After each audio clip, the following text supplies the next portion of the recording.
turismo. Tenemos que desarrollar lo que es el plan estratégico, como sabéis que lo haremos de la mano del sector y tendremos en cuenta, por supuesto, a todas las zonas, ¿no? Los intereses que hay en cada territorio.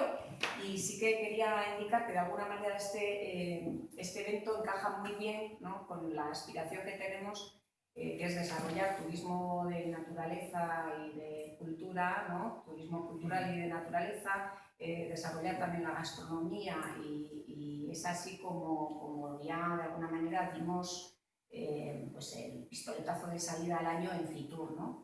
Ya estuvo el consorcio presentando esta prueba, al igual que la maratón, y de alguna manera por eso digo que va muy en la línea del trabajo que queremos desarrollar.